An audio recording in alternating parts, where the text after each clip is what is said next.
le premier, ils tuent le deuxième, et ils font mourir le troisième à coups de pierre. Le propriétaire envoie encore d'autres serviteurs, plus nombreux que les premiers, mais les vignerons leur font la même chose. Enfin, le propriétaire leur envoie son fils en se disant « Ils respecteront mon fils ». Mais quand les vignerons voient le fils, ils se disent entre eux « C'est lui qui sera le propriétaire plus tard. Venez, tuons-le, et la vigne sera à nous. » Ils prennent le fils, ils le font sortir de la vigne et le tuent. Jésus demande « Quand le propriétaire de la vigne viendra, qu'est-ce qu'il va faire à ces vignerons ?» Les chefs religieux répondent à Jésus « Il va tuer sans pitié ces gens méchants.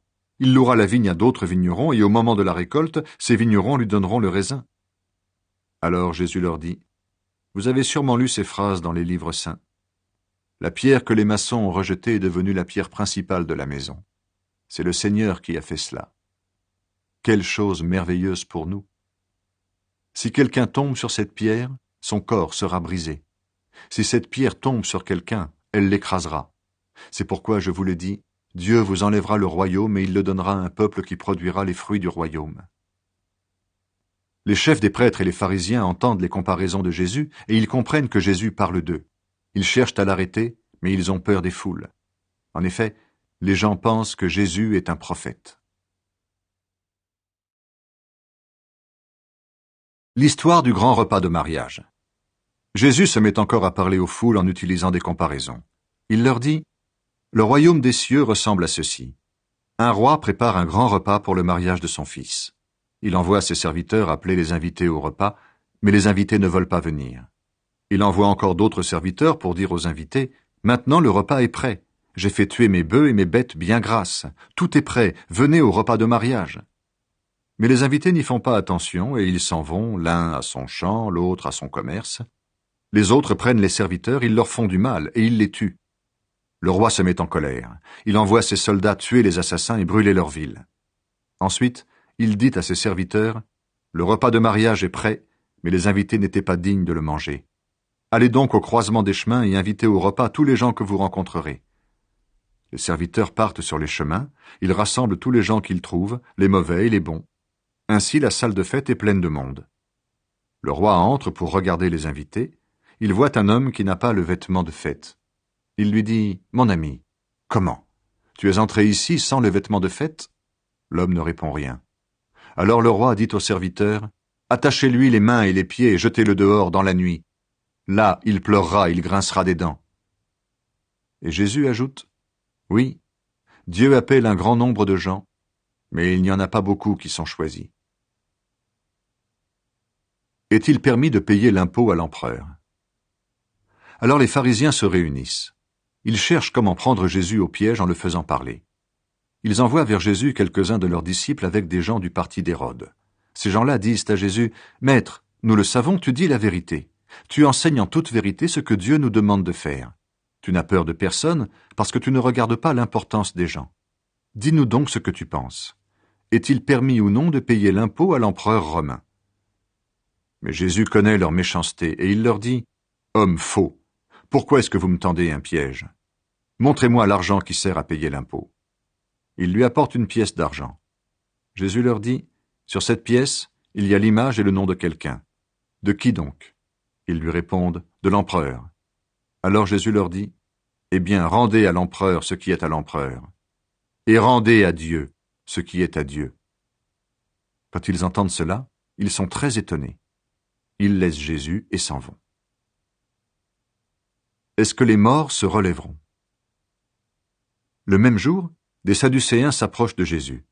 Les Sadducéens pensent que les morts ne se relèveront pas. Ils interrogent Jésus en lui disant « Maître, Moïse a dit, si un homme meurt sans avoir d'enfant, son frère doit se marier avec la veuve. Ainsi, il donnera des enfants au frère qui est mort. Eh bien, supposons ceci. Chez nous, il y a 7 frères. Le premier se marie et il meurt sans avoir d'enfant. Il laisse donc sa femme au deuxième frère. Il arrive la même chose au deuxième frère, puis au troisième et enfin à tous les 7. Après eux tous, la femme meurt aussi. Quand les morts se relèveront parmi les 7 frères, qui sera le mari de cette femme? En effet, chacun a été son mari. Jésus leur répond, « Vous vous trompez, parce que vous ne connaissez ni les livres saints, ni la puissance de Dieu. Quand les morts se relèveront, les hommes et les femmes ne se marieront pas. mais ils vivront comme les anges auprès de Dieu. Au sujet des morts qui se relèvent, vous avez sûrement lu cette parole de Dieu, « Je suis le Dieu d'Abraham, le Dieu d'Isaac et le Dieu de Jacob. » Dieu n'est pas le Dieu des morts, mais il est le Dieu des vivants. Les foules entendent cela. Cet enseignement de Jésus les étonne beaucoup. Quel est le commandement le plus important? Les pharisiens apprennent que Jésus a fermé la bouche aux Sadducéens. Alors les pharisiens se réunissent. L'un d'eux, un maître de la loi, veut tendre un piège à Jésus et il lui demande « Maître, dans la loi, quel est le commandement le plus important ?»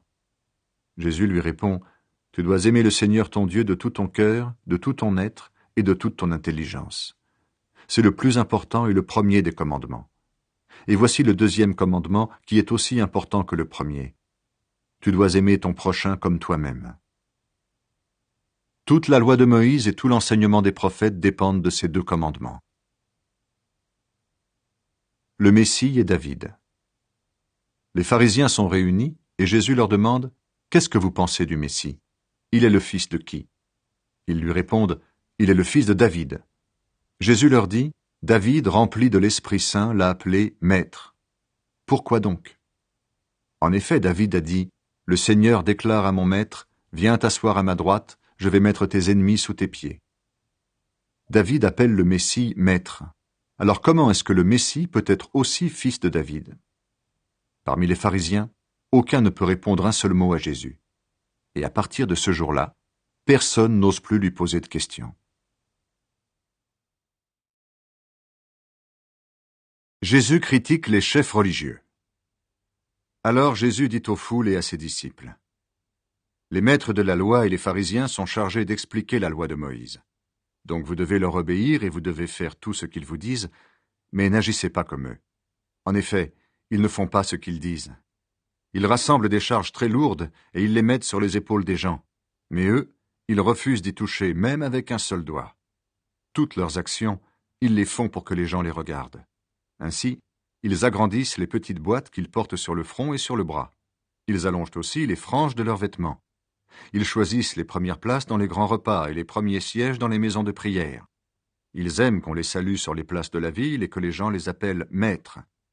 Mais vous, ne vous faites pas appeler maître. En effet, vous avez un seul maître et vous êtes tous frères. N'appelez personne sur la terre père. En effet, vous avez un seul Père, celui qui est dans les cieux. Ne vous faites pas non plus appeler conseiller. En effet, vous avez un seul conseiller, le Christ. Le plus important parmi vous doit se mettre à votre service. Celui qui veut être au-dessus des autres recevra la dernière place, et celui qui prend la dernière place sera mis au-dessus des autres. Quel malheur pour les chefs religieux! Quel malheur pour vous, maîtres de la loi et pharisiens, quand vous êtes des hommes faux. Vous fermez la porte du royaume des cieux devant les gens. Vous-même, vous n'entrez pas et vous ne laissez pas entrer ceux qui le veulent. Quel malheur pour vous, maîtres de la loi et pharisiens, quand vous êtes des hommes faux. Vous voyagez partout, sur terre et sur mer, pour gagner même un seul homme à la loi de Moïse. Et quand c'est fait, vous en faites quelqu'un qui mérite la punition de Dieu 2 fois plus que vous.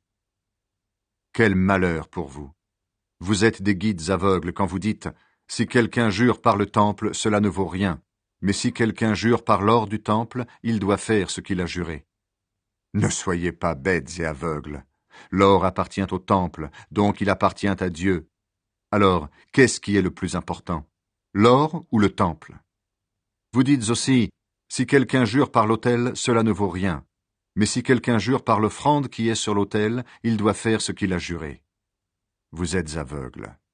Qu'est-ce qui est le plus important, l'offrande ou l'autel qui rend cette offrande sacrée? Donc, celui qui jure par l'autel et par tout ce qu'il y a dessus. Celui qui jure par le temple et par Dieu qui habite le temple. Celui qui jure par le siège de Dieu et par Dieu qui est assis dessus. Quel malheur pour vous, maîtres de la loi et pharisiens, quand vous êtes des hommes faux. Vous donnez à Dieu le 10e de certaines plantes, menthes, légumes et épices, et vous abandonnez ce qu'il y a de plus important dans la loi, c'est-à-dire être juste, bon,